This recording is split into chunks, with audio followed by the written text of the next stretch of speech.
Welcome to St. Louis on the Air. I'm Sarah Fenske. In 2018, Missouri voters approved an amendment to the state's constitution. It wasn't even close. 62% said yes to Clean Missouri. But Wednesday, legislators in Jeff City signed off on sending a different amendment to voters, one that would undo a big chunk of Clean Missouri's reforms.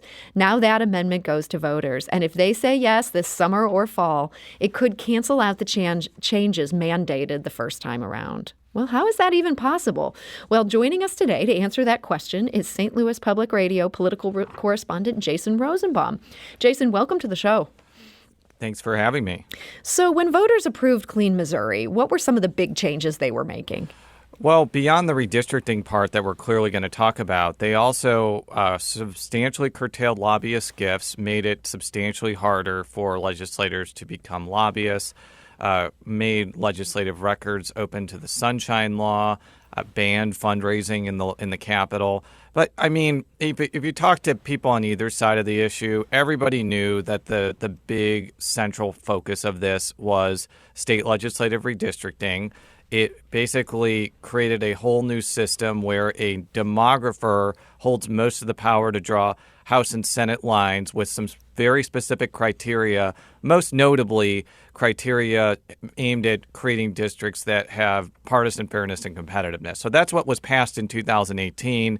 What was passed on Wednesday would largely get rid of the redistricting system. It would get rid of the demographer and would place the power over to either bipartisan commissions or appellate judges to draw with a different set of criteria. Most notably, compactness goes up in the order, and that aforementioned formula about competitiveness and partisan fairness goes way down.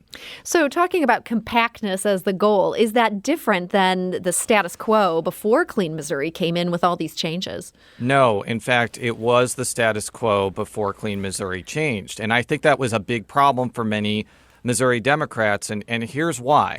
If you look at a map of Missouri and you like put another map of the voting patterns over it, you'll notice, especially in the last two election cycles, that Democrats are largely condensed in St. Louis and Kansas City and to some extent Columbia. And then in the rest of the state, Republicans are just doing gangbusters everywhere.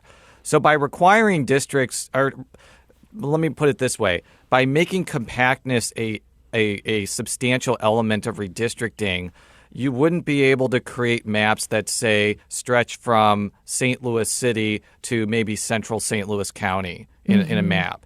And the only way that I have, when I've done a lot of reporting on this, that you can create more competitive districts compared to what are there now, is you would have to basically attach urban or inner suburbs with more like far or exurban places. And I would argue the old system didn't really allow for that, and the new system with that competitiveness and partisan fairness formula would allow for that type of district to exist and would create, I would say, more competitive districts for Democrats, basically. So Clean Missouri had said that the details of how to get to this partisan fairness and competitiveness instead of compactness, this would go to this newly created demographer position. If this gets rolled back, you said there's some judges involved. Like, who would be making these decisions? And is that different than who's making them now under this pre-Clean Missouri status quo? Well, I know there are some people that disagree with my analysis of this, but I've never really felt like the bipartisan commissions, either under the old system or this proposed system that passed on Wednesday, had a great chance of coming up with maps because you need 7/10 of the membership to basically adopt a map, and there's intense pressure from both parties to not compromise. So for all intents and purposes, I really do believe that appellate judges would hold most of the power under this plan that was passed on Wednesday. They would obviously have to use a completely different criteria that is in place with Clean Missouri, and even a different criteria that was in place, before 2018. That point, I think, is really worth mentioning, especially language about only counting voters as opposed to counting just everybody. That's a particularly controversial point that the opponents of this new plan have brought up. So, this would be something new coming out of the legislature's reversal. This is not something that just takes us back to the old system. No, I would agree with Clean Missouri proponents that this is not reverting back to the old system. because the criteria changed. I would say for the most part, the structure of this plan that passed on Wednesday is reasonably similar to the old system in the sense that you'll likely have bipartisan commissions deadlock and then a panel of appellate judges draw. But the criteria is different. That is unquestionably true. And I think that's one of the big key points that the Clean Missouri proponents are honing in on when they're criticizing the plan that passed on Wednesday. Now, I know that some Black Democrats had opposed Clean Missouri because of that very thing you described, where suburban sections would be tacked onto city districts, could make it harder for them to win. Did they join with the Republicans to send this new amendment to voters? No. And what you're mentioning is part of a decades-long struggle, particularly in St. Louis, between African-American Democrats and white Democrats. And this is just a part that hasn't been really said openly during this debate, but I'll say it openly. There's a whole segment of white Democrats who do not like minority-majority districts because they see them as helping Republicans in the sense that when you have a very African-American district, you can't the surrounding areas are going to probably be more Republican. And that's been a tension since, Bill Clay was in office in the 1960s, 70s, and 80s.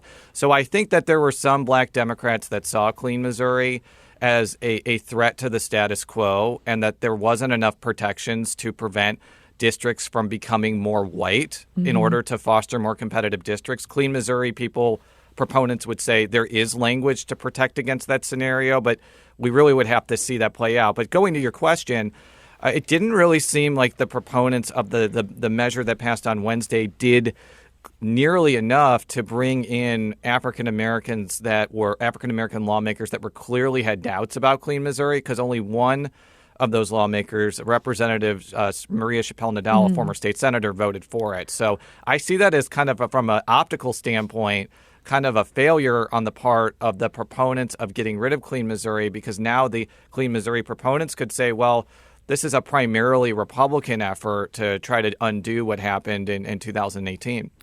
So some of these legislators may have been flippable, but they did not flip them. This was largely Republicans making this change. I would say that that's very accurate. And I think that could have, because there were a lot of prominent African Americans that openly opposed Clean Missouri in 2018, most notably Congressman Lacy Clay.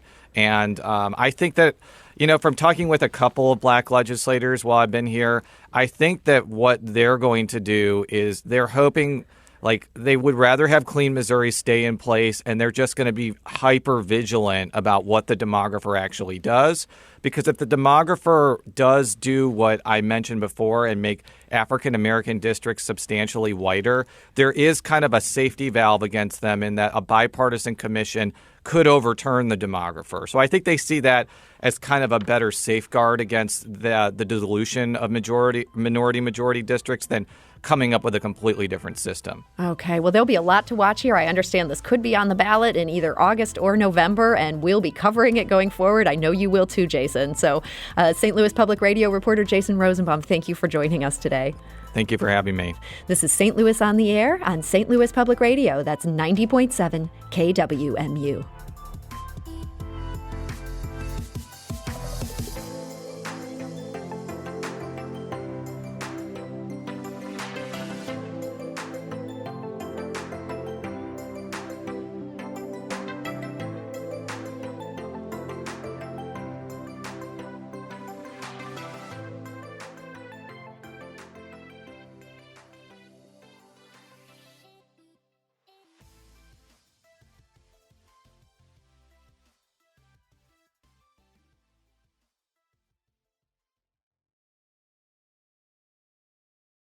Support comes from the Missouri Forest Products Association, providing more than 41,000 jobs in the production of wood pallets, railroad ties, white oak barrels, hardwood floors, and more.